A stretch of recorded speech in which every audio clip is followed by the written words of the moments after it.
Good evening. Happy weekend, everybody. Welcome to the Essential Credentials Podcast. This is episode 79. It is a week away from what we are all very excited about, except maybe Ryan. He's going to be there in spirit from the from our or these guys' third national. Some of them their third, my second. And we've also got a new guest here today, which is pretty exciting. So it's going to be a really fun show for all of us. We're all kind of chomping at the bit to get down to Chicago, or me to down to Chicago, and some of you up to Chicago. But yeah, a lot of stuff to talk about as far as pre-national planning. And then, of course, we've got a new face. We've got Chris Spence, the brother of Will Spence, if I can talk correctly. But yeah, Will, how did you convince him to come on here anyway? It took a lot of convincing. Much like myself, when I was first asked to come on here, I felt like I was probably the least qualified person to come on the show. I was like, what am I going to talk about? And I think he had some of that too. But yeah, once he's so hyped for the national now, like we just want to talk about the national all the time. So it's. Mm-hmm. Mm-hmm. It was easy. And I can tell that he's hyped just looking at his face. He just got the straight face look. Like he's already got his game face on. He's not even like going to let anything deter him. He's ready to rock and roll. We've been practicing haggling with dealers in the mirror. my one weakness. Oh, man. Don't worry, dude. It's definitely a learned talent. We definitely, like, all of us have to get to a table if we can all make it, all five of us at the same time, and be standing up there and like see which person's going to take the lead on the haggling. You know, Chris, you actually were invited to come on the Essential Credentials many eons ago, and you respectfully declined. Kind of what Will said. You were like, I just don't know if if I'm qualified to do something like this. So thanks for taking a leap of faith and coming and joining us. It's nice to have you on here, man. Yeah, for sure. I mean, I think for me, being that I've gotten more into the hobby in the past like couple of years, and it feels very much like a re-entry, like so many new things to learn again, because it had been like over a decade, really, since I was more into collecting. And even then, and still now, I'm a very casual collector. But it's just become how I've spent more of my time recently, and recently meaning maybe the past few years. So yeah, I'm excited about the national. I'm excited to chat with you all, and then hopefully get 9 out of 9 on the grid later. Yeah, we're already excited to try to get 9 out of 9 on the immaculate grid. We've been really enjoying that, just that challenge each day. Jeremy and I struggle in the same categories. Jeremy and I crush it on the stats, except a couple days ago. That was ridiculous. But Jeremy, are you looking forward to having a bit of help to try to get us to 9 out of 9 today? I guess, yeah. I don't know. I'm terrible at it. So I have to, the second I wake up every morning, I have to at least look at it, fill out the stuff I know real quick, and then on the drive into work, I have to have it finished. Otherwise, you guys start freaking out and talking about it, because I can't imagine what it's like for you, Matt. I mean, you're already talking about it, and you're even behind me time zone wise. Right. No, it's definitely these two up top next to me here already have their chats going, and they've already posted their results. And I'm always excited to be like, oh, Will and Ryan only got 7. And then when I go in there, my first guess is wrong. I'm just like, oh, God, like this is a bunch of, I give up. There's definitely times where it gets a little frustrating. But and then got to shout out Ryan. Ryan, look at that. Everybody can notice your setup, dude. You are crushing it setup wise right now, man. What's going on? Can we full screen Ryan to get the full? Yes, we can. Oh, to put my head above this one. Yeah, this has been years in the making. It, the holdup was the fact that all my children were so small that I'm afraid they would break everything. now, if they break something, they have no excuse. They know they can't break. They're not supposed to touch it. But there's still Nerf wars that go on in here, but there's plenty of plexiglass to protect it.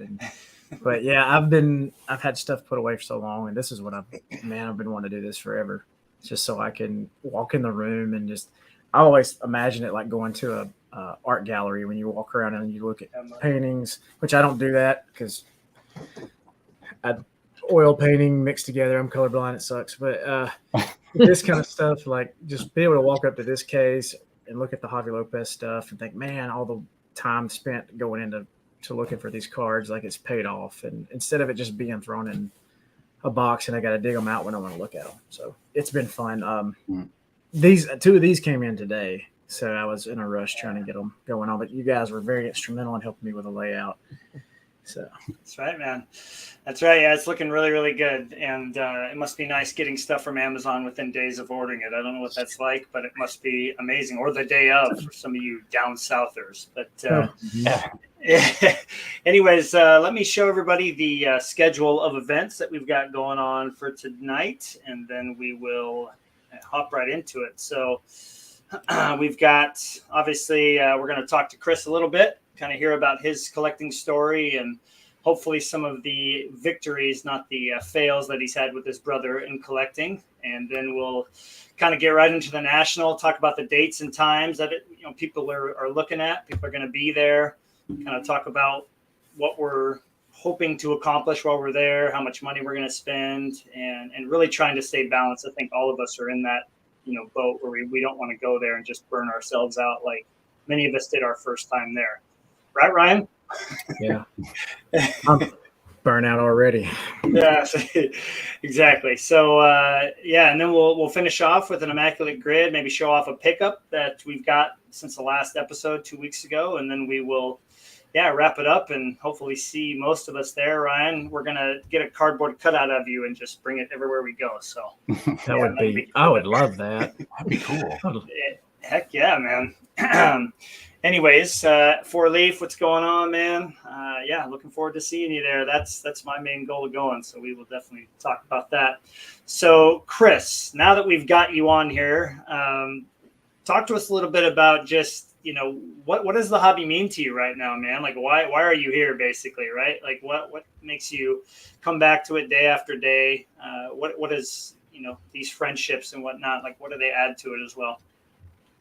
Sure. Yeah, that's a great setup, I think. And I was going to kind of give just like a short and sweet history of kind of how I started collecting, what I collected, and, just a quick over the years. So I know I've watched some episodes where Will has been on and seen some of the stuff y'all have talked about. I don't know how much he's gone into some of the like history of us, like as kids and then growing Very up. little. He never talks about you.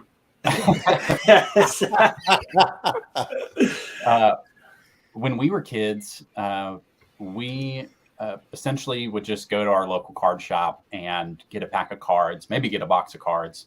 And I remember Greg Maddox was one of my guys, and I just started filling up some sleeves with that. But that was always something that Will had to like kind of teach me how to do. So he was very much like teaching me how to collect growing up, and probably also some part Jeremy, except for that one time he tried to get that Todd Helton jersey card for me, but which I do still have.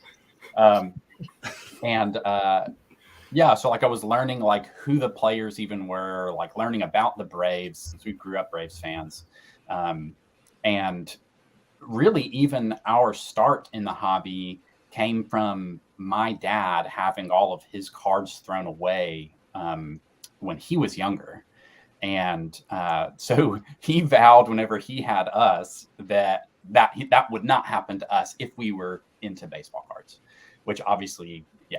So so I got the first baseball cards I ever got was a complete set of 1990 Score. So, a jackpot set. Dickie Thone, all of your favorite players are in it. And there it is. And so, and then usually for the first probably until I was like maybe a teenager, I would just, flip over a card to Will and say, is Brian Jordan any good? And just like ask about that. And he'd probably know about the set better if the insert was like a really cool one that was more rare or whatever. And that was what would ever get top loaded by me. I never really knew that stuff and feel like I still kind of barely have a handle on that. So then the hobby expanded for both of us, especially when we were teens. And that was where I kind of switched over to Barry Bonds, because in 2001 I was 11. So it was just like, oh my gosh, this home run king is playing baseball right now. So going to collect his cards. So I stayed Barry Bonds, like, my main collector, player collector, and had that until about 2008, which was about the time that I just generally fell away from the hobby. And it wasn't that I didn't like baseball cards anymore. I still might randomly pick up a box from a retail store, but that would be maybe once or twice a year from then until about 2019. Fast forwarding then, I didn't actually get back into the hobby in 2019. That was when really in 2018, when my wife and I moved to High Point, North Carolina. And we moved there in the inaugural season of the High Point Rockers, which is what this logo is. And we just really enjoyed having a minor league team local. So we went and would hang out at those games and really liked going to it. That's where I learned one of my newer players that I love to collect, Frank Viola. Nice. So, I found out he was the pitching coach and just thought, oh, that was cool. He was like the World Series MVP back in '89. Like, that's just an interesting thing. And I was just entering back into the world of baseball and being, thrilled about it again, rather than just like, yeah, I like baseball cards, still have all my baseball cards. So we went to a lot of games, and then later that year, we started watching the Braves again. And that was when it kind of picked back up more into the hobby, started giving William more crap because I was asking him about baseball card stuff. And I would see, his Ripken collection in the spreadsheet, and then all the tabs that he had for sets he was collecting. And now I'm the bigger loser because I have more spreadsheets and more tabs than he could ever have. So full circle there. But, can we go on record that his name is William? Yeah, am I switching and saying Will and William? Just go for it, man. It's still hard for me to only say Will. Yeah, I was William until college. And then college was when I started going by Will. But the problem is we also have another friend named Will. And he was Will first. And so now they feel weird calling me Will because I'm not Will. Will is Will. All right, so I'm going to mute myself. He's out. So I mean, I'm kind of curious. Like, you get to 2018, 19, right? You're not kind of all the way back in. I do remember Will streaming for me on StreamYard or something. You guys breaking a box together.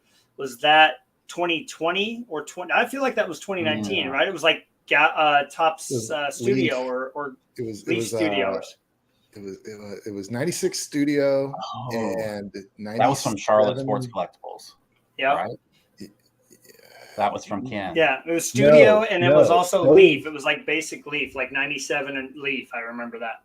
Those came from, oh my gosh, and the guy's name, O'Brien, in the 90s group. Gary O'Brien, I think it's Gary. Off that website. Yeah. That's right. He came across like a stash of them from an old Pinnacle employee or something, and he was selling boxes, and I picked up a couple of cheap ones. It was like Pinnacle Mint, That's 97 right. Leaf Materials, and 96 Studio, I think, were the three I bought. And then our LCS back then was Charlotte Sports Collectibles, and he secretly has a nice stash of late 90s boxes. And so we were buying a couple from him too, of like 99 MVP, 2000 MVP, something like that. Yeah. Nice. So I pulled the A-Rod bat out of that. No. Oh, that's crazy, dude. Was that the catalyst then? Were those boxes kind of the catalyst that kind of sent you into where you're at now? You know, I feel like it was kind of like a slow entry, like a slow burn entry back into it, because, you know, with the COVID year and all of the wildness that brought, that was still the year that, like, I was, you know, fully back into the Braves and just like watching every single game, and then like wanting really the first start was probably wanting to have all of our active roster, at least just like have a card, even if it's not, something fancy, but just like, I want a common card, even of all of our guys. And that was probably more of like the spark back into it, and like looking at boxes and looking at a higher end card or something. Gotcha. Well, I am kind of curious. We can kind of go around here, except for Ryan. I don't think Ryan has any Chris Spence stories, but Jeremy, can we hear about the Helton jersey card, please, from your perspective? Man, I don't even remember at this point. It's been too long. I can give you a little bit of detail. I think I was probably 10. Do I have that? I know I have it sitting around right here, but I had pulled that card out of a single pack in a Hibbett Sports in the mall. And that place was I also pulled an Ozzie Smith back card out of a single pack out of that store. But that's awesome. I pulled that Helton, and then I remember talking with Jeremy, showing it to Jeremy, and he was just like, "Oh, that's cool." And then he was showing me some cards, and I remember it was at Jeremy's house, and then William was there when I had actually brought the card to trade to Jeremy. And Jeremy was trying to secretly trade it with me. There it is. I didn't have a pinstripe, but that's it. Just like that. Okay. Oh, 02. Okay. So it was probably in 02. I think it was a current product at the time. So I remember Jeremy was trying to use some coded language so William wouldn't hear, because he probably knew he was ripping me off. He was like, "Okay, so I'll trade you this and this," and it was like really obviously like, and that was the setup, and the was the help. I have no idea what he was trying to trade me for it. But who knows? Some random Braves, probably. Homer Bush, probably. I don't know. Homer Bush. Chemical inside Bush. Yeah, that's right. So I'll throw this one at you, Will. Like, when you think of collecting, like a good collecting memory with your brother, what's the first one that pops into your head? Man, I remember going to my grandma's house in Sandy Springs, Georgia, and right around the corner was Power Sports Cards. And we would annoy my grandma or whoever was there at the house that would listen to take us there. And man, I can vividly see the guy's face that worked there. Oh yeah. But I cannot remember his name. I would love to get back in touch with that guy. But man, we wore that store out like all the time. Nice. I don't know what you remember buying from there, Chris, but I remember that was where I got my first game used jersey card. I got like so many. That was like, "Oh, it's your birthday. What do you want for your birthday? Just take me there. Give me a budget." Yeah. That's awesome, dude. Yeah, I do remember. I do have one card nearby. It was a cool little Hudson, like world premiere die cut. What is this? Fleer 2000. 2000 metal. I believe. Yeah, metal. It should be. It's just what's called metal that year, right? Could be. I don't know. I trust the brain. I barely remember the baseball stuff still, but yeah, that looks familiar. Now, Ryan, being a fellow teacher, I know that you're already like, and he's. Do you have any? Just shine this military grade laser in my face. I'm about to break him in half. Yeah, I'm sure you've been thinking of like a question or two for Chris. Throw one at him, dude. Oh yeah. Well, first of all, I do have a story about Chris. We met on Bunt through Will. Oh yeah, Ryan totally has a Chris story. Let's see. Where's the mute button? There we go. I know he wants to hear about it. I was just teasing. Go for it. No, it's good. No, I got back in like 2013. It had been a long absence, and I grew up with two sisters, so I didn't have like a brother collecting, but I had some friends that would do some collecting. But I think like at this point, you're getting geared up to go to the national. At what level I'm going to murder them? I'm sorry. I can see it. I just confessed to murdering my children on the internet. Nobody watches. So, I know. So kind of what are you kind of expecting?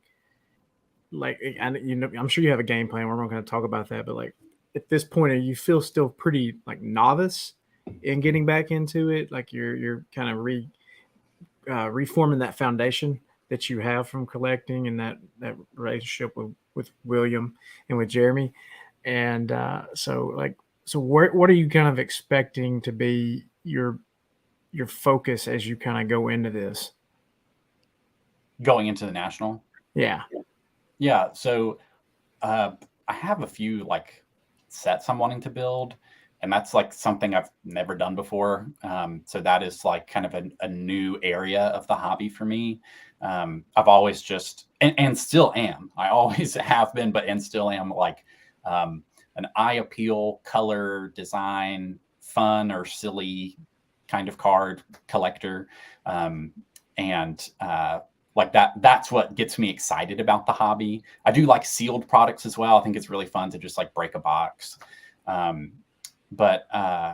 Yeah, I would say like I still feel like a novice when I see posts like in the group. But I think it's just because I collect differently from folks. So it's like I feel like a novice in like conversation about things. But if I kind of come back to my relationship to the hobby and how that has changed and like the things that I'm looking forward to at the national, it feels like I'm just collecting the way that I collect. And I think maybe I'm a less frequent like type of collector, but I don't know. It might just be that the view that I have into the hobby is more pointed towards the like higher end collecting people, or I don't know really what else to say, other than like just the higher end stuff. So I find it so interesting because like you look at us and like, yeah, I collected as a kid. It brought me back, but I was pretty heavy into it. I think we all were pretty heavy into it, but you kind of were like, oh yeah, I collected with Will and Jeremy but he kind of showed me the ropes. But it seems like you have other interests, and like most of us that communicate and hang out and talk about the hobby, like we're fully into this pretty hard. But it's cool to see somebody who can be, I wouldn't call you like a fringe collector, but it's like you're not like so deep into it that it's just every day kind of on your mind. And I mean, it is with us, I don't think there's a day that goes by, not that I dwell on it, but that the hobby doesn't kind of cross my mind in some area. And so it's cool to see people who can collect and it just be really just kind of this passing fun thing you do, and it not be so consuming. I don't know. So consuming. Or like if you've probably watched videos of these people who are like running around these shows and like, yeah, man, what's your best deal on all 27 of these cards? I can do 15K. Like it's just cool and refreshing. Because I've been thinking a lot about like collectors' mindsets and mentalities and what people do, and just somebody that can just kind of come and go into the hobby and see something and pick it up. Like, oh yeah, I like this card, and throw it over. Like that's really refreshing to me for what I've been involved in doing in the last 10 years. So.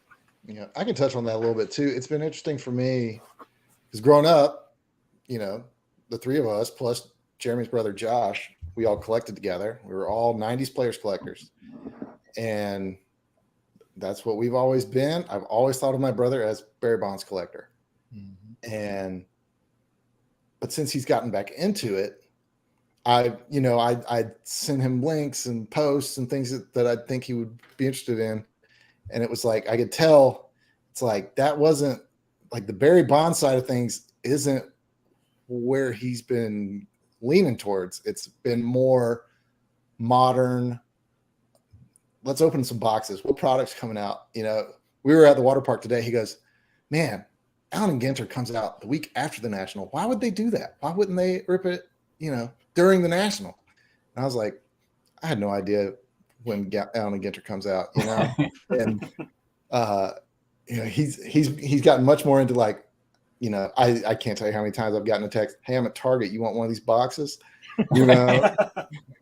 Stuff like that. So that's been fun to kind of see him find his, 12-year-old Chris Barry Bonds collector, but now 30-year-old Chris is still a collector, but it's like he's finding himself again.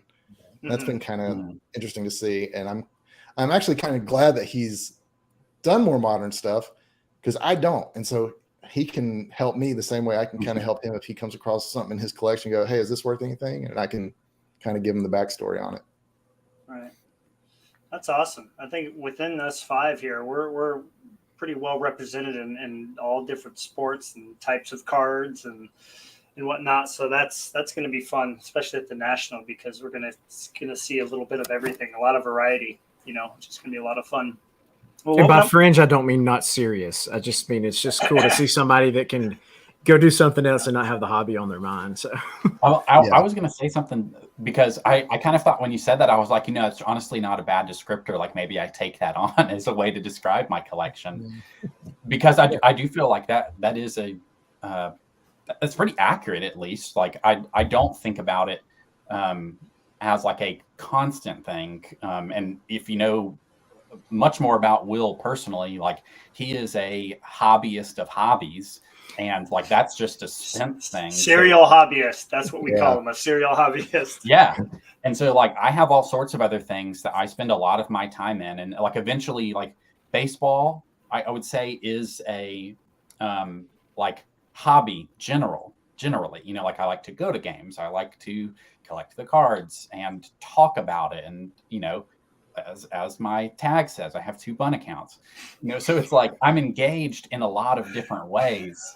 And the hobby of collecting is just like one of those ways I engage in baseball, when I have a ton of other things that I do commit a lot of time to weekly and monthly and all that. So, so I might go for a while without even picking up a card, because like maybe I'm looking and adding it to a list or something. But, not just like fully in it and always waiting on the next like watched eBay item to roll through, or for a certain card to pop up at COMC or something. Like that's just kind of comes and goes. But I mean, it's been gaining traction more, especially this year, and especially leading up to the National. I mean, like that's put a big push for both Will and I to like look at things and prioritize things and clarify some of our focus of our collection, I think. Yeah, the word that just popped in my brain was decathlete, where it's like, Ryan's 100-meter sprinter, I'm shot put, Jeremy's javelin. That's all we do. You focus on a 100-meter sprint. Everything you do in life, 100-meter sprint, that's it. But Chris is kind of like, yeah, well, I'm running the 100 meters. I've got to go swim a mile. I've got to go do this. I've got to go do that. I've got a whole bunch of things to train for. I'm buying a whole bunch of cards.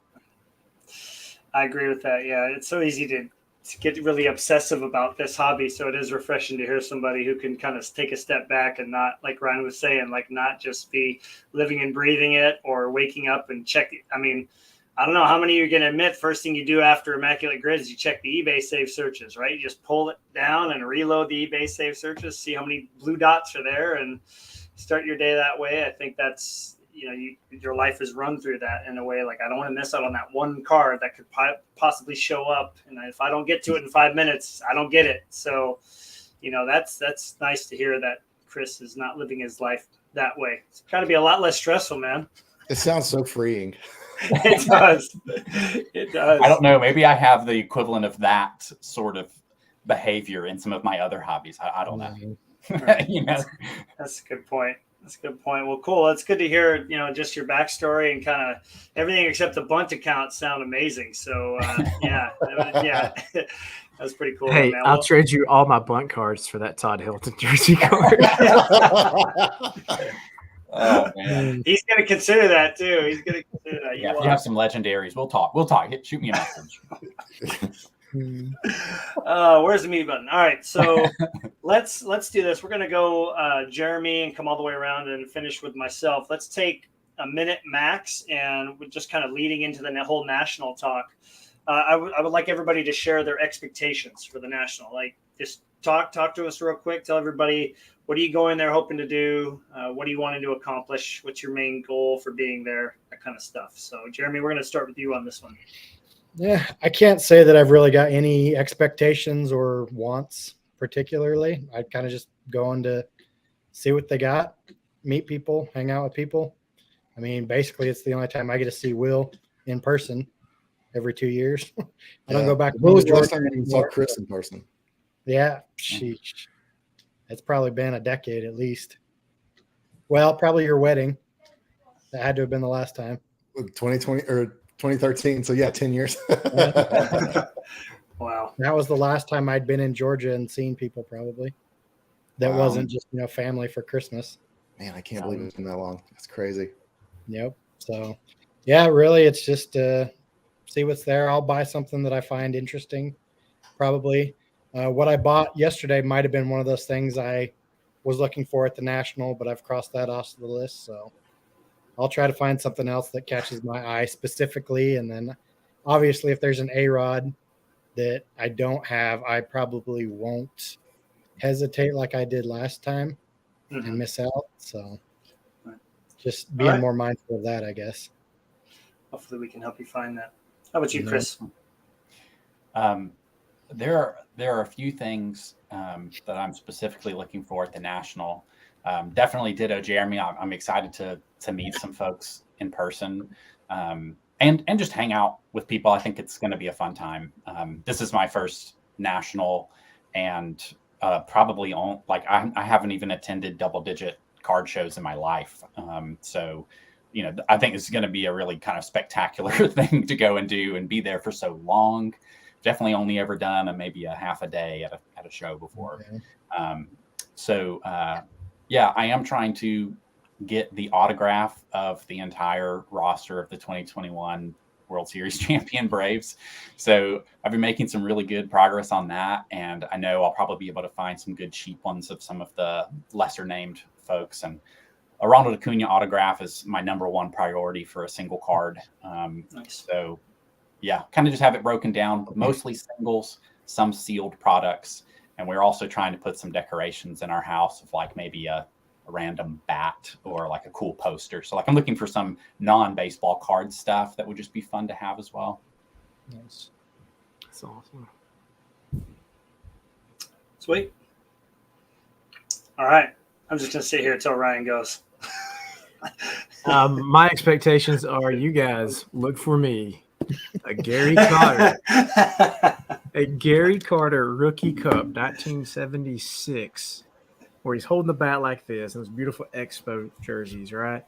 An in-person auto. I found one on eBay, but it was way too expensive, man. And I know you said a minute, so I'm going to go fast. I'll tell you why. Today. Yeah, I know.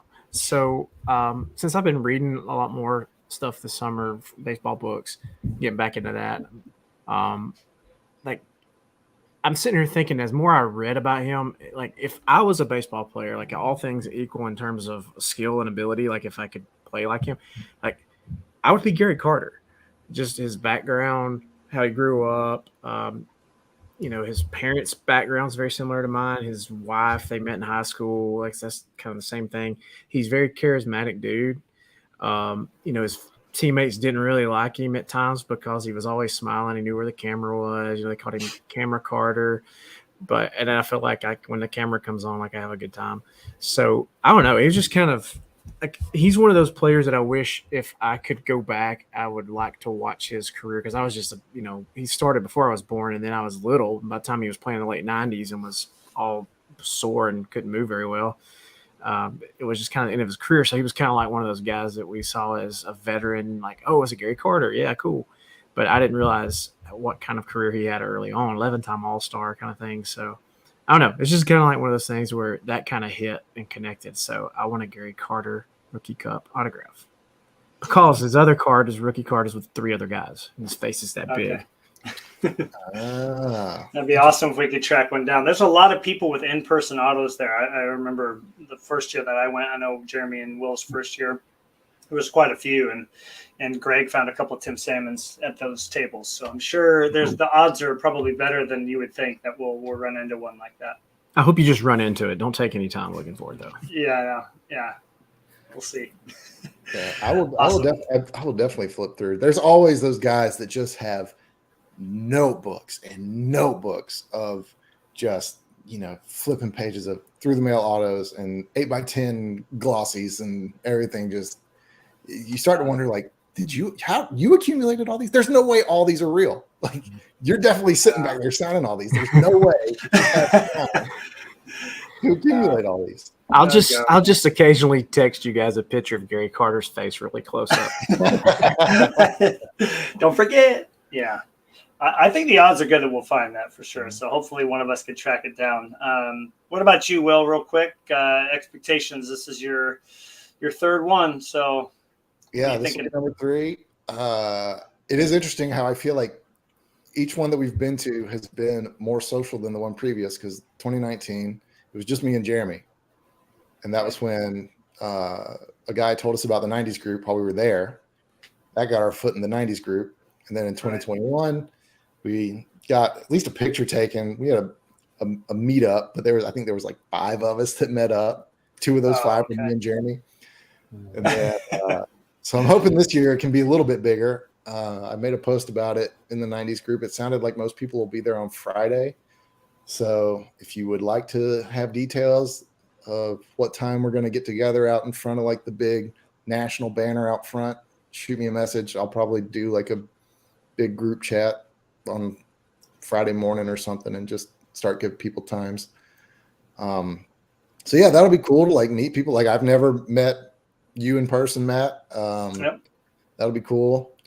And then as far as like the actual show goes, it's just this year will be a much more portfolio diversification. I'm going to be a lot more open to stuff besides 90s inserts. I'm going to be looking at some modern stuff. I'm going to be looking at non-sport stuff. I'm going to be looking at pre-war stuff. Just kind of whatever catches my eye. The cards are going to come to me. I think it would be cool if you go to one table and find a good deal and then go trade up. Like, do that deal where you trade up. That'd be so funny. That's what people do. There's kids that are doing that, man. I see it all the time at card shows. Nuts. You and 100 other people at the National will be doing that. Yeah. Yeah, I know. That's got to be annoying over time for dealers. All right. I think to kind of echo what almost everybody here has said, Ryan would have this as one of his main expectations going into is just to be social. Obviously, meeting all you guys for the first time. Sure wish Ryan was going to be there, but spend time hanging out. I'll find Will and follow him through a few tables, and then go find Jeremy and follow him for a few tables, and find Chris and get all this bunt cards from him, and then we'll follow each other around and talk. But just meeting up with people. There's obviously some hockey collectors that I've gotten to know pretty well over the last 3+ years that I'm really looking forward to running into there. And I think honestly that's probably my biggest priority. I know there's probably not going to be a lot of Marc-Andre Fleury or Tyler Glass now that I don't have there. Probably none, but I have the money to be able to leave with one cool card. I think that's what I've told everybody is like, just leave with one cool thing. Even if it's not like main PC, at least it's like the treasure you got from the National, right? So, and then obviously try to help find you guys some stuff. I think that's going to make it just as much fun as it makes you go to each table almost, right? So, yeah, that's going to be a lot of fun. So let me start with this one for everybody. What are you guys all coming with cash, first of all? Because back in 19, I made that a goal of mine to like make sure I came with cash so you can flash the cash. Cash is king. Like, you want to take $200 for this card? When it's labeled at $250 and you're showing them the cash in hand. Does that still have the same power as it used to? I think it does. It's a lot. Ryan's can confess to murder. I can confess to tax fraud. Cash just kind of comes and goes. There's no paper trail of any of that for these dealers. And same thing. It's like, I got $200 right here. You want it? And that can be real tempting. I've got this will be the most cash I've brought to one. And then I'll have a nice little bump in my PayPal account once Jeremy pays me for the hotel. Oh, there it is. I was hoping that was going to happen on camera. I'm bringing way more cash than PayPal. PayPal will just be like when my cash runs out backup fund. Right. think cash kind of like keeps you at your budget too, right? Because I'm Yeah. coming with maybe 75 more. I think I came with 500 last time in 19. This time I'm coming with just 75 more than that, but I don't even have as much as I'm hoping to buy. So then maybe I can use it for one card. That's kind of my goal. But I want to try to stick to that as the card budget, because when you start dipping into PayPal, just like we talked about, Will, like you Slippery spend slope. $5 more, slippery slope, man. You just kind The of PayPal credit button is right there. And it's like, the temptation. What about, and then Ryan, I mean, obviously this chat is we can kind of pretend if you were going, right? That way you're kind of thinking about next time. But Ryan, would you be going with cash too, like Will and I? Yeah, I think I'd have different ways of paying. I mean, cash would definitely be there from the standpoint of kind of like Four Leaf is saying, cash is still king. You know, people throw cash on the table, only you and that person and the good Lord know about it. So especially with the way things are now. But I know it'd be difficult traveling with a lot of cards, but I think I would probably take some stuff to maybe look at like cash trade on some stuff, because I've got a few nice cards that I think I could move to a dealer at a fair rate and do a little cash trade on something. So maybe carry on about 5 or 6 nice cards or something. I was going to say I could see Ryan being Pokemon binder guy, just walking around with a big old notebook full of rare Pokemons. Yeah.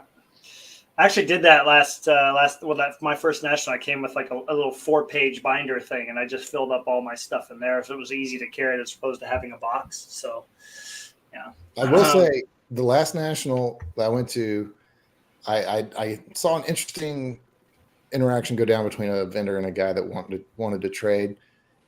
We both wanted the same card. It was a Griffey auto, chirography auto, I think it's 2003. Yep. I wanted it. I'd walk past it and I'd circle back to it later that afternoon.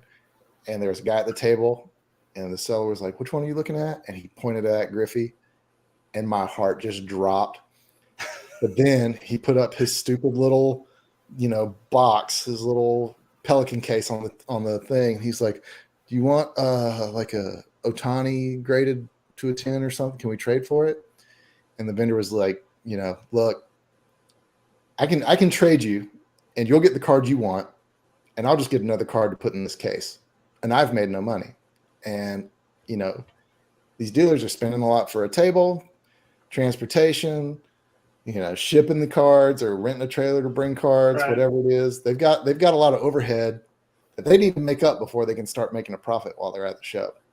So that's why I think, if you can stand behind the guy holding up a Pelican case full of slabs and go, "I got $300, he's going to take your money." That's a good point. Yeah, it really is. Because, they do have a lot they've put in the front end of that. So having some cash flow is a good thing, I'm sure. Just make sure that if it's already a pretty good deal, you don't try to ask for a better deal. And when he starts pulling out his phone to look at recent sold listings. Don't do that. Don't tempt the seller to start looking at comps. You almost lost it because of that. I almost lost it twice. Yeah. But I got it. We're good. Chris, how about you, dude? Especially this being your first time, because I think we all, Will and Jeremy and I, we can all think about those first time jitters and like, how much should I bring? Like, what am I going to look for? What are my priorities? What are you guys looking for? Like, are you setting aside some cash so you can stick to that budget? Because you said you're after an Acuna, so like that's a pretty significant purchase in itself. But what's your game plan with that? Yeah, so I am going to have some cash. I'm really not sure of my strategy. I think really for me, I'm thinking cash will help me like move quicker in some places, and wherever I find the Acuna that I'm looking for, like if I have the cash for it, great, I'll use my cash. But if I don't, then I'll just hopefully they'll take a PayPal. I'm thinking like I'm also looking for a fair amount of more common cards. So if I'm flipping through like a $1 box or a $5 or $10 box, like I just want to like give them the money and feel like here's these 5 cards, here's exactly the amount of money this is going to cost, and just so I can move on into the next table. But I don't think I'm not planning to have a ton of cash on me. Okay. Gotcha. Jeremy, are you kind of taking the same approach as 19 and the last time you went? Just bring some cash as like kind of a budget and then use PayPal later if you need it. I'm trying to remember what I did. I don't even remember the first time. I think I had a little bit of cash on hand the second time, only because I had sold some stuff. I hadn't even thought of bringing cash until you guys said something, and then I decided that I probably should run to the bank real quick on Tuesday before leaving. Okay. But yeah, I'll probably end up bringing some cash and then kind of going from there. I guess if I do bring cash, that'll probably be my hard cap. I wouldn't really want to spend anything past that. It's just kind of a way of staying within reason, because it's so easy, you know, unless you run into like that once in a lifetime card. You know, if I find that flurry out of 5 that I've had on my want list for 2 years, I mean, if it's like 550 and I have 500 in cash, I'm gonna pay the 500 cash and use 50 PayPal. You got to leave with that card. But I think 99% of the other transactions you just walk away from, you know, because you got to stay within your budget. So. This will be kind of a fun way of doing like how to stay balanced, because that's what I had on our next slot here. And this is kind of for Chris, you know, like for Chris and his, you know, education of going to the national. And this Ryan will love this, but let's kind of like maybe list a do and a don't, like something to keep in mind, something to make sure to do while you're there, and then maybe something to be aware of, rather than a don't, like, hey, be careful of this. And before I get to Will and Jeremy, I would go also to Ryan here, because I think, Ryan, you've heard plenty of stories, right, about people's experiences there. What would be one thing you would make sure to do, and then one thing you would be careful not to do if you were going this year? Well, I give some credit to Nate, because I was listening to him, and I think it's Mike and Jeannie. Is that right? You know him? They were talking about the national, and Nate was talking about, look, if you find a card at a booth, make sure you mark where it's at on the map. Yes. So you don't forget where you were at, because he said, like, it's so massive you'll get lost. So, I mean, like, I guess I'm just stealing that from Nate, because I was like, yeah, that sounds like a great idea, because I would be like spinning in circles. It's like kid in a candy shop, but it's more like kid in a candy factory, I'm going to assume. We didn't learn that until late the first year. Yeah. I'm almost saying, oh yeah, there's a map at the back of the book that they give you at the beginning. Yeah. Like, wait, really? Because we had just been like, yeah, I think it's that way. There's a Ripken over at that table. Oh, it wasn't that table. Go 5 over that way, and maybe it's that one. And Will should bring a GPS and drop waypoints. Yeah.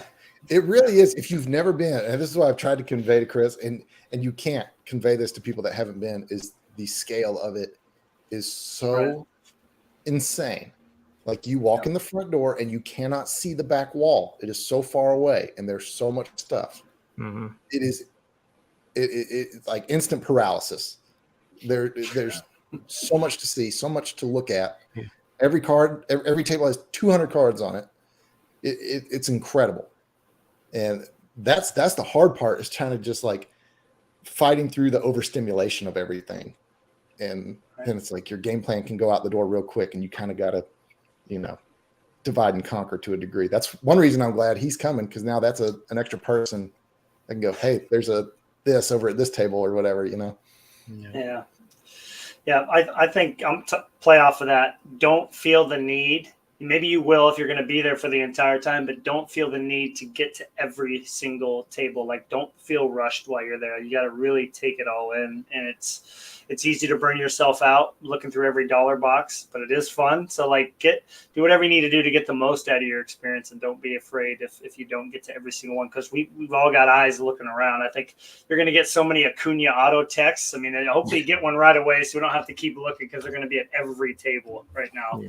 But that would be my thing, man. Just don't feel rushed while you're there. Here's something that I'm thinking about, because, you know, I've never been, but I look at it this way. Like, if you're going in and looking for a Ronald autograph, and you know kind of which set or which one you like, and you've got a budget, you're like, I'm going to pay $250, $300, whatever for this card. And you go in and there's one that's there for $315, right? And it looks good. You're happy with it. Yeah, but what if there's another one like 2 aisles over that's $30 less, and I could save $30? Well, I do the same thing with eBay stuff. It's, you know, like, eBay's a massive digital national, right? So I could buy this Acuna card and then another one get listed like a week later, and I'm like, oh, I could have saved $15. Well, but I don't know. So, I mean, if you got something you're looking for and it's close to that range, I mean, I kind of play it like I would anything else. You know, I've wanted an oddball Hank Aaron card for a while, and I've looked and looked and looked. I've showed you guys stuff, and I could never convince myself of anything. And then finally, it's like, you know what? I'm going to get this one, and if something else comes along, so be it. I'm going to be happy because I got that one. Right. So, otherwise, from what I've heard from you guys and some other people, you'll just be chasing your tail a lot. Especially on something like that. Yeah. If you're not looking specifically for one single card, if it's just like Ana Cunha auto, as long as it's, as Will calls it, as long as it cranks your tractor, something that you'll be happy with. Just get that first one that you're excited about. Yeah. And if you do find a second one, congratulations. Now you have trade bait with the first one. That's right. That's right. You can move it. Other than Otani, I think Acuna will probably be the easiest thing you could possibly hope to move. You might not get like 100% of your value back, but you've now got something that you could easily bring home, sell, trade, whatever you want. I mean, you can't go wrong there. Yeah. Yeah. I actually have a giant list of advice for people going to the National that I've been just like stewing in my brain for the week. But another thing that's good for first timers is the vendors are going to put out their highest money making cards in the cases. They only have so much real estate on the tabletop. Right. That's not all of their stock. I think a lot of people look at a table, they go, this guy doesn't have anything I want, and they'll keep moving, and they don't realize he's got 30 boxes behind the curtain, and I scored a lot in 2021. It's also saved myself a lot of time of scanning cases. I just go, hey, do you have any 90s inserts baseball?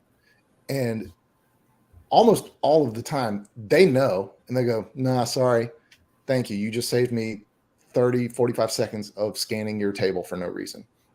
Yeah. Or Long Island Sports Cards, shout out. That guy's probably going to recognize me this year because I annoyed him so much. I looked up to him. Do you have any 90s baseball? He goes, yeah. And he turned around, reached under the curtain, pulled out this little box of just disgusting 90s inserts that were not out on the table. And I might have been the only person that flipped through that box, me and Jeremy, that weekend. I don't know.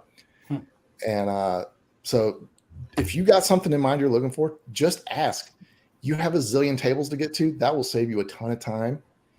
And then another one that I heard on a different podcast, somebody recommended looking at if you don't know a whole bunch of comps, but you can get a good idea of a comp just for one popular card. Pick an Otani rookie, whatever, something that there's been a zillion sales of that will be on a zillion tables. That way, when you get to a table, that guy has that card. You can take one look at what he's asking for it and know, okay, this guy is insane. I'm just going to move on. Or, this guy we're in the same ballpark. We can work on something here. And that will also save you a lot of time too. I want to throw one thing out as far as dealers go. This is a good thing. If we were all set up as a group at a table, I don't want to just sit there and twiddle my thumbs and look at my phone for hours and hours as people walk by. I think there's something to be said about engaging with the dealers, like Will's saying, to kind of play off that. Talk to these guys, man. Like I found out when I bought that big A-Rod back in 19, his dad was a retired teacher, and and his son told me about it, and his dad and I talked education. Like there's a lot of really interesting stories to be had by talking to these dealers. Where'd they come from? What's some experience that you've had in the hobby? I mean, they're really interesting people. I think they're so used to people just like window shopping. I think if you get like a positive vibe from them, I like staying there for a couple of minutes, 2, 3, 4, 5 minutes, and talking to them. And then if you make a purchase or you're starting to negotiate, it's just like when you do a deal online here, right? You start talking to somebody a little bit more, you might be a little more willing to negotiate or be flexible with your price, knowing it's going to a good home. So I think that's something to keep in mind too. Talk to these guys, man. These people that are there, families. Some of them are families. They got their kids and their wife there. I mean, like everybody's just there helping out. Like, take the time to say what's up, because that's definitely something that I was glad that I did, and I'm looking forward to doing it again. Especially the old dudes, like the guys that have set up at every national. Like, I love talking to those guys. They've usually got the cool 90s stuff. I spoke with one guy. I still have his business card somewhere. He was like one of the first Beckett employees. He still had his Beckett business card from like 93 that he gave to me. Man, I wish I could remember that guy's name, but I would recognize him when I see him if he's going to be there this year. You know, and we sat there and probably just talked for 45 minutes about Pacific and, you know, Beckett and whatever. It was awesome. Super cool dude. Wonderful.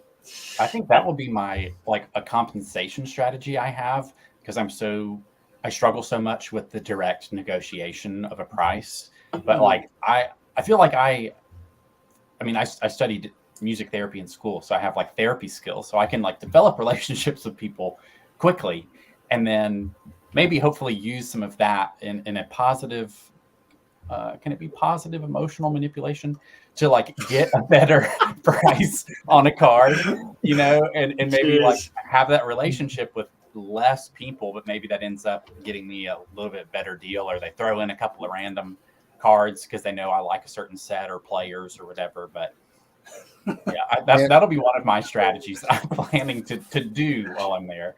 Let me tell you, being personable will get you a long way, because there's going to be so many like high roller just douchebags at the show. Oh, there we go.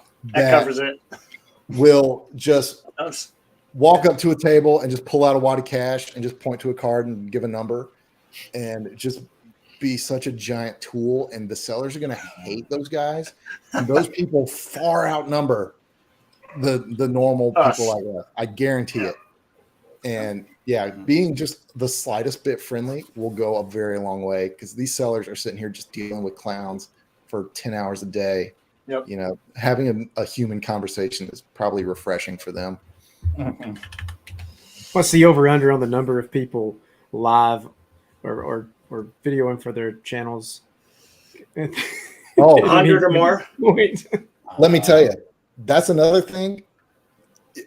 Be a jerk. Don't let these social media dudes, if you're standing at a table and they've got a camera out and they're like trying to force their way in front of you to look at stuff or to like film something. No, you have just as much right to be there as they do.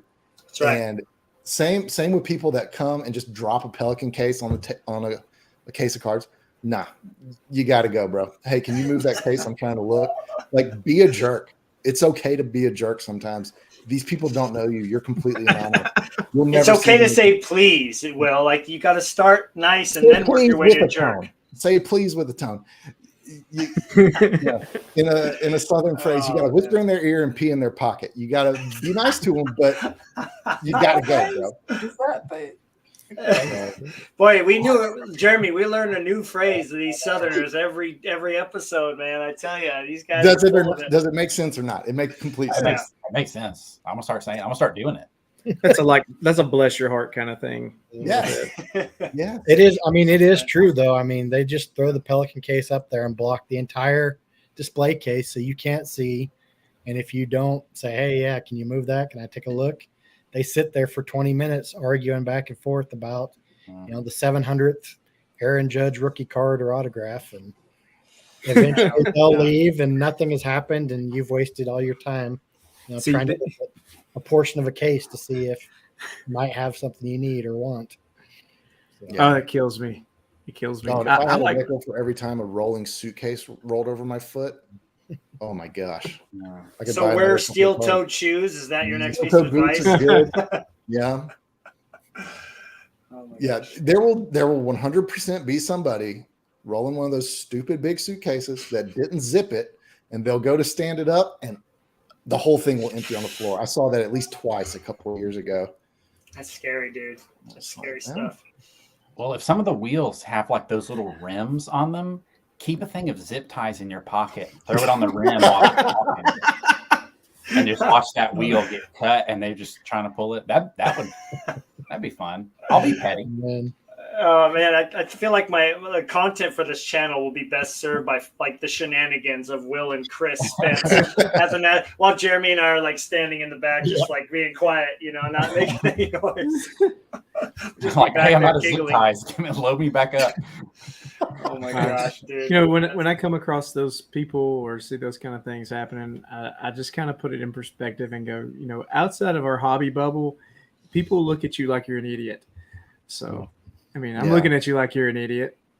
So, and look, you do what you want to do. It's fine. We always talk about people enjoy the hobby the way they want to. Yeah. But we're not Wolf of Wall Street and, cards here. So. No, and that's a thing that I've seen a lot of people talk about that makes me kind of sad is like, oh, I can't afford to go to the National, or like, I don't know. I think people think it's like some high roller thing. And it's like, man, you can spend more on your hotel and flight. You don't need a lot of money to actually go to the show and still have a good time. Like, right. Take whatever your monthly budget is for cards. That'll be plenty.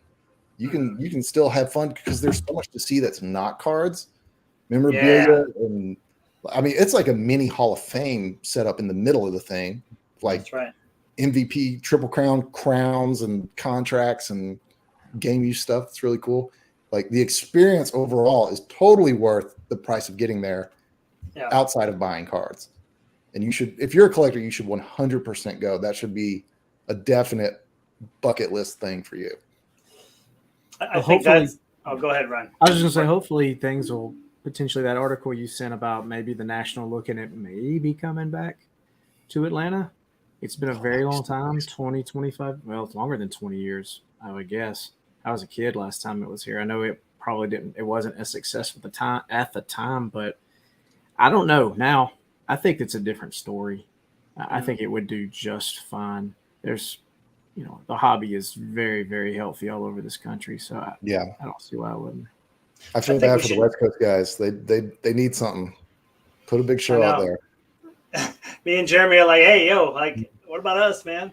Well, didn't you mention like they had talked about maybe doing like regional, like that led into the National? Did you mention that, or do we need to call somebody? Yeah, I don't remember. I do know what you're talking about, though. I don't remember where we saw that, but I feel like that's a great idea. At least right now, the hobby is so hot. Yeah. I feel like it would be so difficult to run a show and not make money. Like, why?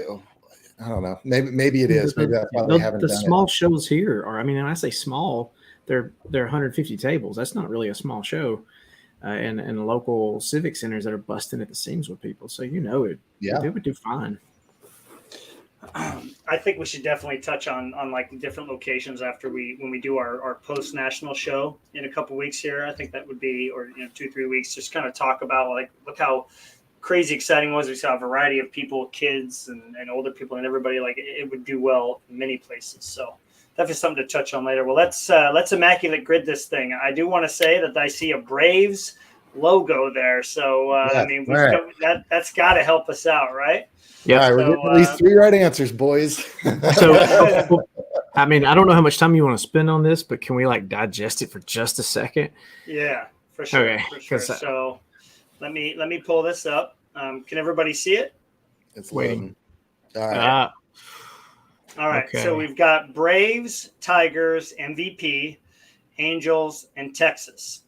So, like Will, you talked about this too, right? Oh, and then of course Rookie of the Year. So how do you approach this? Are we all the same in that, like, we kind of look at the whole thing before we fill in the for sure answers?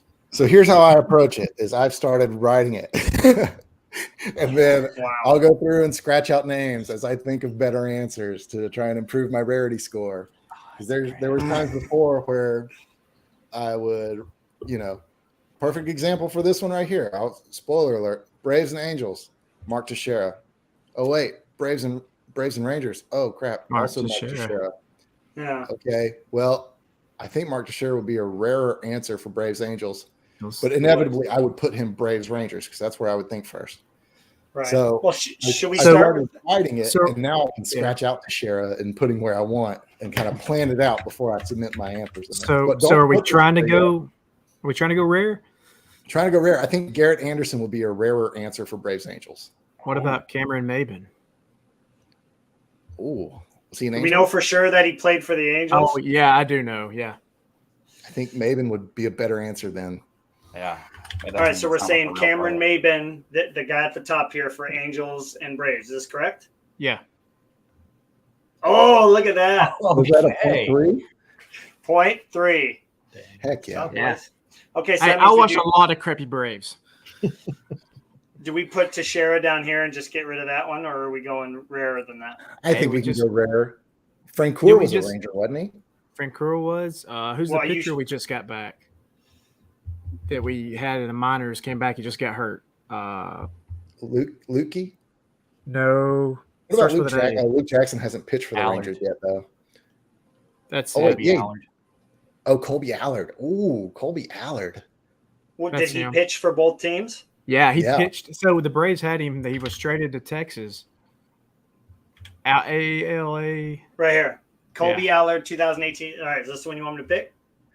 I think that'd be a That's good up to one. you guys. I don't know. He's pretty No. fresh. So a lot of people may be putting him. I don't know. He's definitely played for both, though, right? Yes. Yes. 3%. Nice job. Okay. All right, so Jeremy, I'm just gonna let since I know you love this, a rookie of the year for the Braves, Jeremy. I'll let you do this one. The only one I know for sure is a Texas MVP, Okay, which is who? A-Rod. But I'm not big on the, I can't think of any other Texas MVPs. No, Juan Gonzalez shouldn't have been MVP in '96. Yeah. Jeremy, you and me both know that was a bunch of nonsense. That's true. He won it Should've been- though.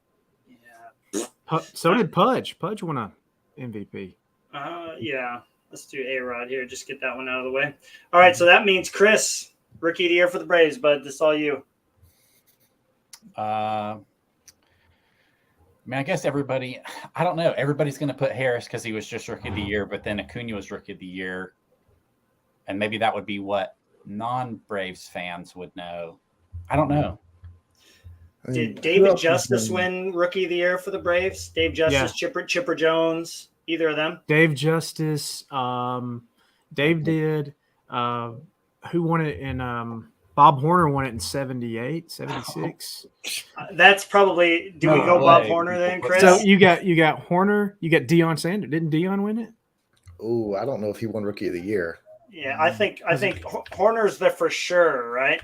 Yeah, I know Horner won it. And I'll tell you Absolutely. why, guys. Look, I've been going through all these auto cards and looking these guys up, and Yeah. this is paying off. All right. So, Chris, final decision. Are we putting Bob Horner? Yeah, for sure. There we go. 3%. Man, we're Nice. crushing. Wow, it's so much higher Look at than that pitcher. I know, dude. That hair is Man, impressive. Hide your women. Hide your women. Yeah. All What's the right. guy? Looking like Eastbound and Down, or what's his face? Yeah, right. He does. He does. Jimmy Fowler. Oh my gosh. All right. All right. So let's go. Let's fill in Angels. I think did Cameron Maben play for the Angels and the? No, we We've can't say already him played again. him, though. I know. I was just kind of Yeah. curious. I feel like I've almost said him for about half my answers since I've been doing this. Angels and Tigers. Angels, Tigers.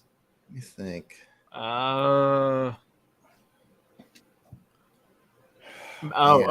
Didn't Justin Upton play for both? And Ooh.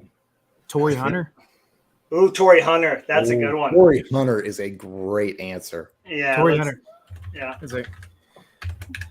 I just sorted like 25 Torrey Hunter cards. Guys, you sort some cards. This is helping. Wow, out. Yeah, 17%, much higher than I thought. Yeah, that is. Wow, that's a good one. Yeah, that was really good. Just throwing out there for. You got one, Will? Kenny Rogers. For right here? Yeah. Yeah, that's good. That's a good one. Gambler. Anybody got a camera handy? Okay, this one right here. 4%. Let's go. Go. Man, Hey, guess you're on the here's rarity a- right now. And it's funny, Detroit, Texas. So, local high school that I work at, Cordova High School, like we have hardly like 4 professional athletes ever out of our county, but a guy that pitcher Doyle Alexander. Do you guys Yeah. remember him? Like, he's from. I didn't know that until recently, but I know he played for Detroit. But I don't know if That's he who we played for traded for Texas. John Smoltz, isn't it? It sure is. That's right. So Hey. he's a local celebrity. You guys do me a favor. Can you talk about these next 3? I need like a minute and a half, and I'll be right back. So by the time I get back, we can have these 3 ready to rock and roll. Okay, perfect.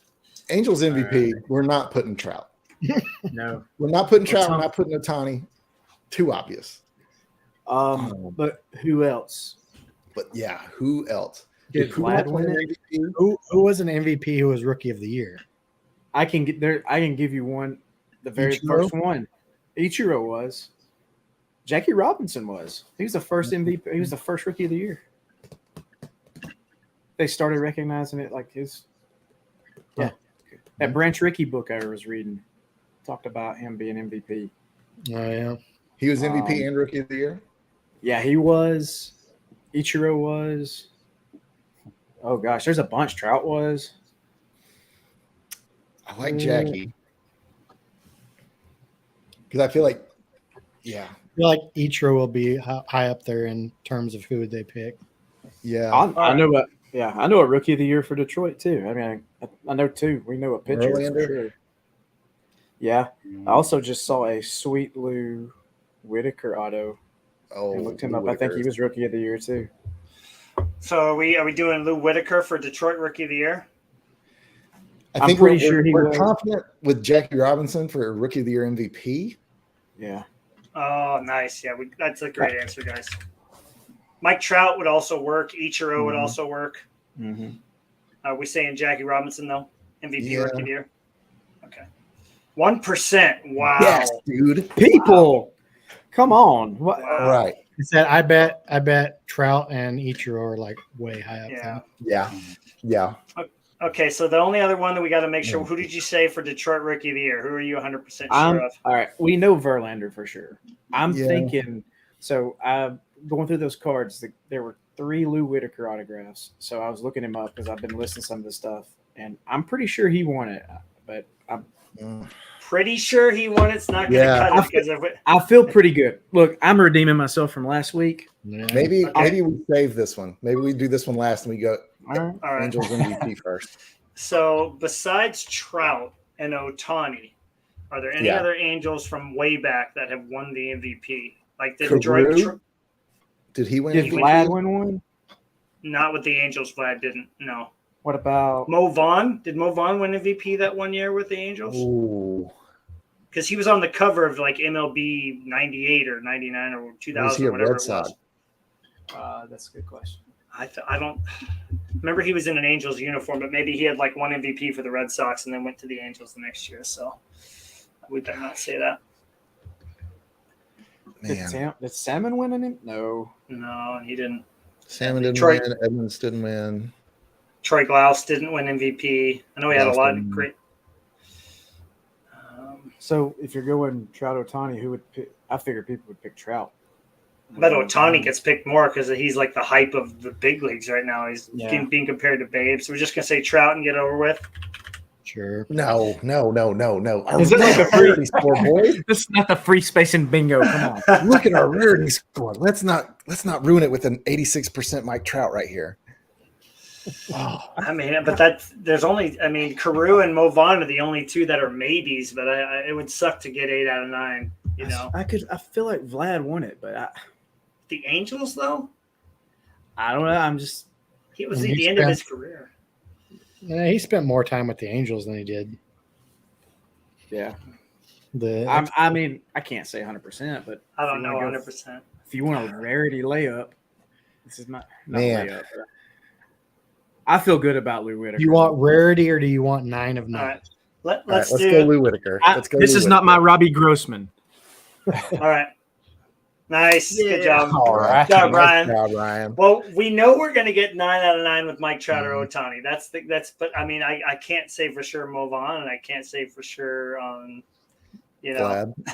yeah, Vlad. Yeah, I don't. Yeah. If anybody can in the hold on, Fulmer. As we got some comments here. Yeah, I like how Frank said for MVP you can put Vladdy Sr. or Bob Baylor, and then we've got Fulmer as for Tiger Rookie of the Year. That would have been a good one too. Ah. Brad Fulmer, nice one. Yeah, I don't know, who was guys. the Angel MVP that he said? Vladimir or who? Baylor. What was that Wow, other? Bob Baylor. Oh, there's 4 Angels MVPs ever.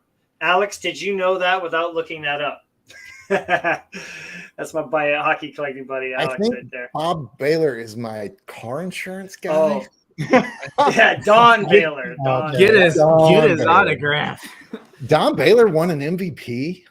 Yeah. So Vladdy Sr. did, though. Who said that originally? I mean, are you for sure on that? Because that's a good call, whoever figured that out. Was that Man, Ryan? Screw it. If we get it okay. wrong, listen. Okay, here we go. If we get it wrong, it's 100 points for 100 penalty points, whatever. Yeah. If So are we get it saying right, Don Baylor or Vlad? Don Baylor. I should think we be go way Vlad because lower. Ryan said Vlad, and we had a comment confirm that he also thinks it's Vlad. But if it's wrong, I don't think there's going to be much of a difference between Ohtani or Trout. You know, That's it might 2 be a weeks in a row, 50-point blew it. difference. Don Baylor's going to be way lower of a score if he Yeah. Did he win though? I don't know. I'm pretty sure. I mean, It's our phone a friend. Hey, it's not open book, Will, Look, remember? okay, look. Man, I'm Look, pretty like sure when last- he coached for some of the teams that I've watched that they said he was an MVP winner. I'm totally Last down for week- throwing the Bulls dart not. at Don Baylor and seeing if we hit a bullseye. Let's go I'm go good. for it. We can blame chat and we're scot free. Yeah. All right. 71. Nice job, man. Wow, I scroll guess- down. Let's see what the popular answers were today. 4%. So we got Iglesias, Oh yeah, he's our Teixeira, closer. Acuna, yep. And then we got Upton, nice call on that one. Prince Fielder, yeah, that's right. Man, I never That's a good remember one. him as a Ranger. Verlander, Ichiro, good call, Jeremy. Josh Hamilton, yeah, geez. That Okay. many people said Josh Hamilton? Wow, that's Wow. surprising. So we didn't get a single one that's the top answer on there. Wow. Yeah, Nice that's job, why- guys. That's why people tune in is for this high quality gritting. You That's know? right. So I'm just looking to see about, I'll just stop sharing that. But can anybody, so it's not Movan then, so it was Vlad then. Interesting. Don Baylor. Nice. So Yeah. I did print off like all these lists a week and a half ago and put them in a binder because I've got binders that I have like a Hall of Fame binder and I wanted to start doing like Rookie of the Years and all that stuff. So Yeah. there's nothing wrong with studying. No. No, they're not. But you can't open that up once you start doing it, right? There you go. I tell you, between You missed sorting cards and reading that Gary Carter book, Ryan has become quite the savant. Hey, look, I know a lot of baseball players. It's just if my tiny brain can filter it all out in time. Yeah. All right. Can you That send me was, the screenshot of our grid so I have proof Yeah, now that I man. can send to some people? yeah. This Send me that is, Gary Carter book when you're done, Ryan. I gotta crack into that one. Hey, when I bought this thing, it had a bookmark in it. And this person, I don't know who they are, but I love them because they used a football card as a bookmark. Oh, nice. Bubba Smith. Bubba Smith. there we go. Perfect. Well, I'm going to go to Chris now. So Chris, after all this talk, are you more excited about the National? Anything that you maybe heard today that you're gonna take advantage of when you're there that maybe you didn't think of before? I didn't actually realize that like vendors would have like stuff beyond what's on their case. That never occurred to me. So I will for sure, like if they had even similar stuff to what I was looking for, or maybe something I do like and maybe they have more, like a second box, behind their table, then I'll definitely be trying to look for some more stuff like that. But yeah, I mean, I'm pumped. I'm excited. Ever since like 54 days away from the National, I think I started texting Will a countdown with the back of some player's jersey, and then I would just say days until the National. I think it started with Max Fried at 54. Okay. And that's been a fun thing. But yeah, it's been slowly kind of ramping up, and like this of course is like a big just right before like let's all talk about all this stuff and kind of get hyped about all things baseball. So it's a fun thing to do. Awesome. Well, you're gonna unfortunately have to listen to hockey and Star Wars stuff when I'm around, but hopefully not too much. Still looking for Tyler Glass now, so I can balance it out pretty good. But let's end the show. If everybody has something they would like to show, if not, maybe you can just tell us what it is, or if you have a screenshot, I'd be happy to show it. But I saw Ryan get up and go look. So Ryan, since he's the only one not going to the National, womp womp, we're gonna let him go first. Okay, I was trying to find that Lou Whitaker auto in this box and show it to you, but I'll just show you two cards quickly. This one came in the mail today. Oh, you finished it, dude. Yes. Yep, got it finally. So out of 25, and the nice story behind this guy had it listed $80 to $90. I can't remember. Finally, he offered me. I think I offered him like 40 for it. He came back with 65, and then it popped back up, and he had put it at 35 or best offer, and I sent him 30 offer again. He took it. So nice, sick. So I got it. The other one, 1969 Aaron. Nice. Wow. Cool. What's the grade on that one? A 6? It's a 6. Dang. So The centering corners look good, man. The corners yeah, look they're, really good. they're pretty clean. Corners are real clean. You know, this card's not ever that greatly centered unless it's really expensive. There's a bit of a stain there, but it's a back. Nobody looks at the back of a card half the time. No, man. but all it's good. yeah. I think pretty good looking corners. Maybe that bottom one over there is a little chippy, but yeah, I was happy to get this one. I still got to get the 58, and I've got several I'm watching, but good stuff for me. I was happy. Awesome. Great. Will, would you like to step up? Go next? Yeah. So the last episode, I had to step away and go pick my wife up from the airport, and we used this card for like the title screen, and then I never showed it. This is the 98 Pinnacle Performance. This was an unreleased Swing for the Fences. So this never made it into packs because Pinnacle went bankrupt and it never got sent out. But this thing is ridiculous shine in person. Like trying to get a picture of this was hard because my camera didn't know what to focus on because it's just like the crazy holographic Looney Tunes background is awesome. Super happy to pick that one up. And then my foray into wrestling cards, I finally picked up a Ric Flair auto. And thank you, Ron. Cool. I mean, this thing is 2014 Leaf Pure. This is the thickest piece of acrylic I've ever seen. This is like maybe 130 point just piece of acrylic. Nice. And super happy on card, which I wanted. A lot of his stuff is Panini, so it's all stickers. They look great, but then it's sticker auto. Yeah. So I've been like going back and forth with Jared, like, would you just pull the trigger on this one, even though it's a sticker, but it looks good? And we were both kind of like, yeah, maybe if the price is right. And then this one popped up, and I was like, all right, that's it. That's the one. Sick, dude. So, super That's happy. awesome. But I've been very good. I've been saving money. I've been very selective. Excellent. How about you, Jared? Do you have one there in front of you?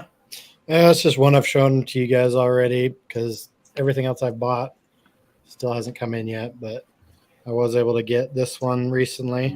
No, yeah. Cool. Great picture.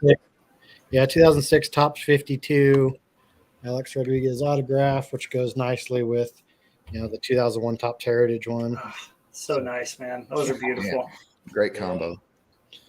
I'm a sucker for old school autographs for modern players, so had to have one. And the 2006 finally popped up. I hadn't seen one of those for a while, and it was a buy it now that was acceptable, so I just jumped on it real quick, and that's it. Awesome. Well, Chris, I'm going to end with you, so I'll go next. You guys know I have my visual want list on my Flurry or my collecting website, and whenever I'm able to find any of those, it's like once a month, maybe once every 2 months. But when you think back to XPX, that hollow view technology where you kind of move the card in the player's face, so they kind of continued that a little bit with these. This is a case hit version because it's die cut and it's gold, but this is the 2008-09 hollow view. And obviously the camera's not going to do it justice, but it's gorgeous, man. You can see how the reflection of SB Authentic and Hollow View is in there. It's or Hollow FX. It's just a gorgeous card. So especially not seeing the die cut version at all, and it popped up on ComC. Just like when I heard Chris say, like, I don't need to worry about when a ComC card pops up. I looked on eBay and saw it was on ComC and like scrambled, like cartoon feet peeling out, come in here, log in, add some money, buy it right away. It was like $15. It was like I couldn't believe how cheap it was. So yeah, really, really excited to cross. That was the last 08 card that was on my want list. So yeah, good stuff, man. That's awesome, dude. Man, that's one of those hockey cards that you show, and it just makes me so salty that SP and Upper Deck don't make baseball anymore. Like, Agreed. Yeah. They are quite spectacular with the cards that they do make, and it still blows out of the water most of the stuff that they're trying to do now. There's a few hidden gems out there still, but they still don't do it like early mid 2000s like they used to. So.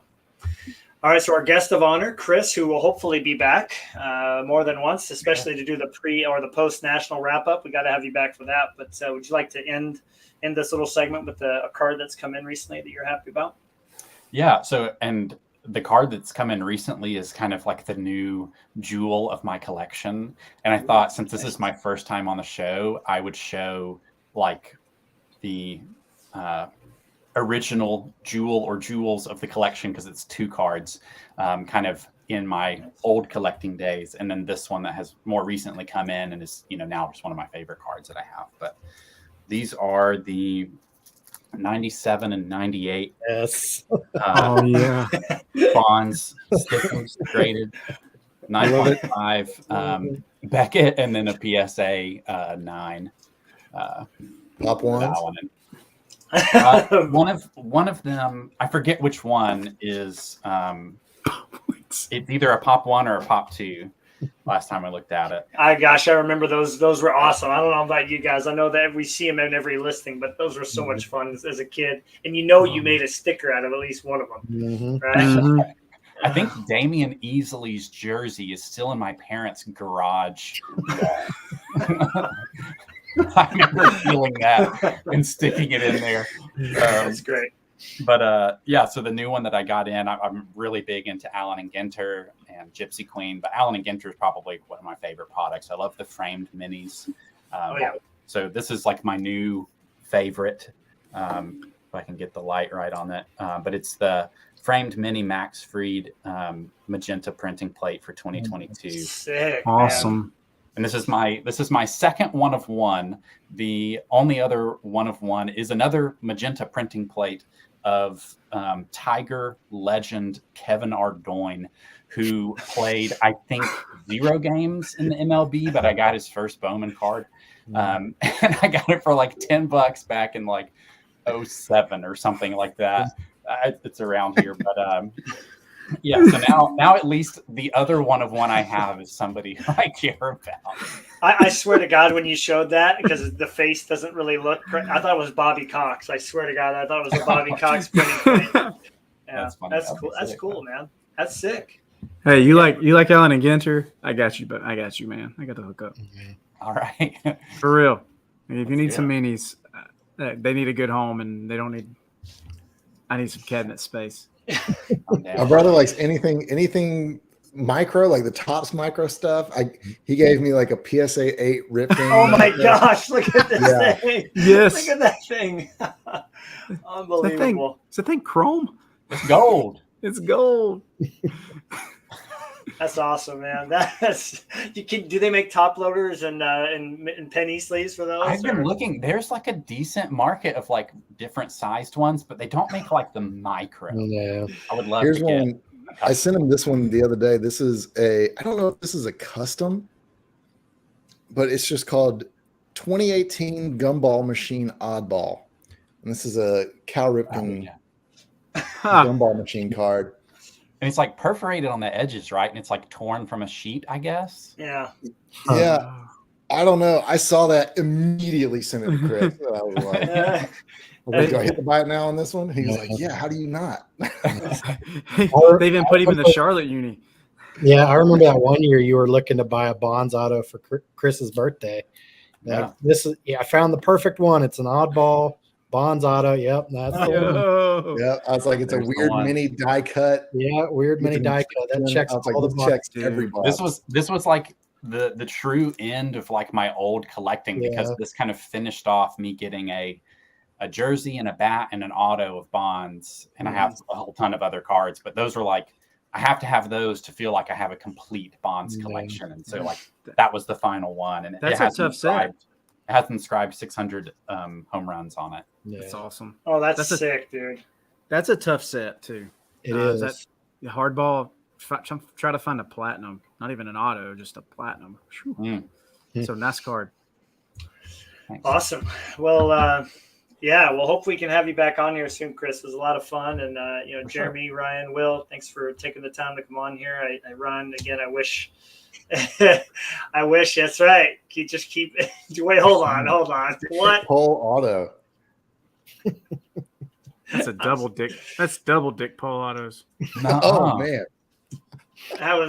There's so many places we could go with that. And we're going to let that be the way we end things here. But, Ryan, I wish you were joining us, not only so we could talk about those cards, but also so we could enjoy the National, but hopefully, in the next year or two. But looking forward to seeing everybody else there, and hopefully we can all find something for each other. I think that would be the coolest thing if, one of us found a Ripken, one of us found the coolest Acuna, an A-Rod, a Fleury, Glasnow, whatever, and found, of course, what Ryan is looking for. We need a Gary Carter auto in person on that card. I think that would be the highlight of the National for everybody if one of us found it for him. Watch, we'll all find the exact same one, and we'll meet up and be like, did you find one? Yep, I found one. Yep, I found one too. I'll send you 4 of them. And then I'll be like, I've lost interest.